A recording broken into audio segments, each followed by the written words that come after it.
Season of the Wish was probably the worst season for Destiny 2. Not because of the content, but because of community sentiment. So many people left. All of my friends and all the people I would normally run content with left. This meant I had to do a lot of content solo. And it was this build that carried me through those times. While it is currently bolstered by artifact mods, I am giving you this build as though those artifact mods don't exist. I've tested it and it still works just as well. Before I get to the build, I want to talk about something I call short-circuiting. If you've ever played a Sunbracer's Warlock, then you've probably encountered a situation where the powered melee attack doesn't kill the enemy and you don't get the Sunbracer's buff. When that happens, you're kind of SOL until your melee recharges. I call that short-circuiting. That's when something happens that kind of upends how you want to play the build. Different builds have different degrees of short-circuiting. The absolute best builds have little to no short-circuiting. Now, there is a potential short-circuit in this build, but it only brings the build down from like 100% to 80%, and it only does so for a maximum of like 22 seconds. It's an avoidable short circuit as well, but avoiding it means you have to be a little bit more mindful while playing. So with that said, let's get into the build. Starting with your class, we're obviously using Strand Titan. For our class ability, we're going with Rally Barricade. For your movement ability, just use whatever you want. We can't really choose our melee ability, and when it comes to our grenade, we have two options. Grapple is the aggressive choice. It synergizes with the exotic armor we'll be using, and can be great for when you're clearing out groups of enemies. It doesn't do too great when the difficulty is high and where there are a large amount of exploder enemies like Exploder Shanks and Cursed Thrall. Shackle is the defensive choice. It's great for higher difficulty content and content with unstoppable enemies. Most of the time, I prefer to go with Grapple. For our first aspect, we want Into the Fray. Destroying a tangle or casting your super grants Woven Mail. We don't really care about that. While you have Woven Mail, your melee regeneration rate increases. We do care about that. This is a 400% increase to melee regeneration. And one thing to note about Strand Melee is that the melee cooldown is exponentially less depending on how many melee charges are left. So if you have like 2 charges, then the third one regenerates super fast, even faster with Woven Mail. For our second aspect, we want Banner of War. Look, we all know what this thing is, what it does, why it's great. Healing and extra melee damage. What else is there to say? For our fragments, we want Thread of Finality. Finisher final blows create threadlings. Thread of Warding. Picking up an orb of power grants Woven Mail. Thread of Propagation. Powered melee final blows grant strand weapons unraveling rounds for 8 seconds. And finally, Thread of Rebirth. Strand weapon final blows have a chance to create a threadling. Now, one thing to note about this is that these two you don't really need right now. You can choose something else. You can choose something like Thread of Evolution instead. But the only reason why you don't need these two right now is because of artifact mods. I am giving this to you as though those artifact mods don't exist, okay? So like right now, like I said, this build is stronger because you have those artifact mods. But I've tested this without the artifact mods, and as long as you have all of these, it still works basically the same. Okay, cool. For our exotic armor, we're going with Severance Enclosure. Powered melee kills and finishers unleash explosions. Finishers and final blows against more powerful targets increase the radius and damage of the explosion. So there are a couple things to understand about this exotic. First,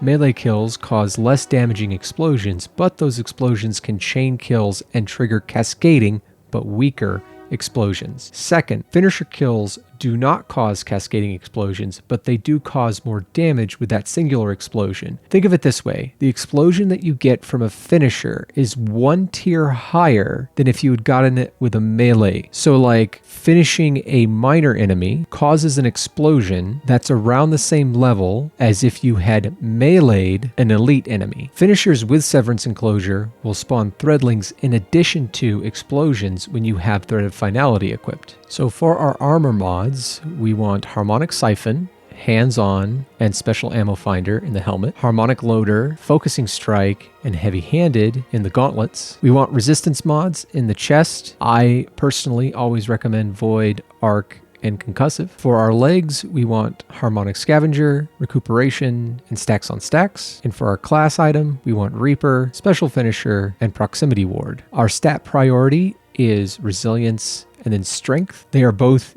equally important, and it is really important to get both to 100. This is a double special build. The way the exotic works along with our fragment choice and our mod choices makes it so that we don't have to worry about ammo. So what special weapon do we choose? Well, the great thing about this build is that we have a ton of options. That said, I want to encourage one particular weapon. After a bunch of trial and error, the most effective weapon I found to use as a primary in this build is Indebted Kindness with Permeability. Look, I know, a lot of people are going to say permeability is bad and that Volt Shot is better. Look, in my experience, permeability, while restrictive, winds up being the stronger option because it allows Indebted Kindness to dip into both harmonic mods and the Strand kit itself. This does 3 things for us. First, it allows Indebted Kindness to spawn orbs with Harmonic Siphon and reload faster with Harmonic Loader. Second, by using harmonic mods, you reduce the energy used on your armor, and that gives us more room for stat bonus mods. This helps us hit stat requirements easier. Finally, by dipping into Unraveling Rounds and Threadlings, you gain the ability to stun barrier champions and do area effect damage on par with, possibly even better than, Volt Shot. Trust me, it all works out as long as you're mindful about switching weapons or picking things up. Like, you can't pick up Tangles and you can't pick up batteries in Onslaught. But even if you do, even if you switch weapons or pick those things up, you only really have to wait 22 seconds at most to activate permeability again. See, that's the short circuit I was talking about earlier. So now when it comes to your kinetic and heavy slots, it depends a lot on the kind of content you're facing. Because we're relying on permeability and Indebted Kindness for 90% of ad clear, I tend to choose stuff that has some utility and that I won't switch to often. This boils down to 2 basic setups. If I'm in an activity with champions, I like to use a Chilkup Fusion and Dragon's Breath. This setup allows us to deal with any kind of champion pretty easily, without having to worry about artifact mods. Now, if I'm in a raid without any champions, I like to use Witherhoard along with a bait and switch rocket launcher or grenade launcher. Now, it's important to realize that you can switch stuff out depending on the situation.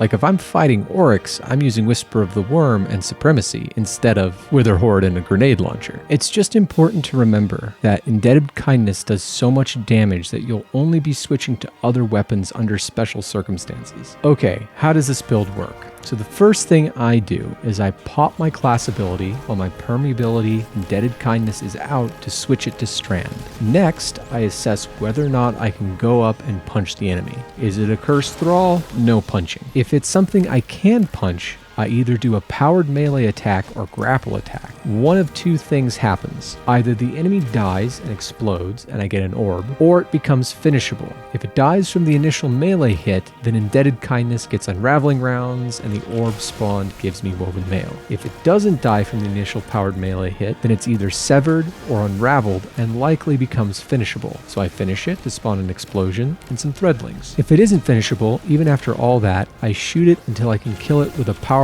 melee or until I can finish it. Now, it's important to remember that both powered melees and finishers both start and extend the timer to Banner of War. So whatever winds up happening, Banner of War will start. It doesn't take long to build up 3 armor charges and get Banner of War to ×4. Once we have 3 armor charges, our goal is to finish something to replenish the ammo of Indebted Kindness. Thanks to Proximity Ward, Banner of War, and Woven Mail, we are pretty much safe at this point whenever we try to finish something. And when we finish something, we spawn explosions and Threadlings. So the loop for most of this build is to just build charges with melee, use Indebted Kindness while Unraveling Rounds is up, and then expend armor charges to get ammo back. As long as Woven Mail is up, melee charges come back very quickly, and the engine just keeps going. Then you just switch to your other weapons as needed. Look, this build is really powerful, it's very fun, and it's very easy to use. I hope you enjoy this build. If you want me to do a build for a particular class or subclass or exotic, let me know in the comments down below, and I'll see what I can do. Thanks for watching, and I'll see you next time.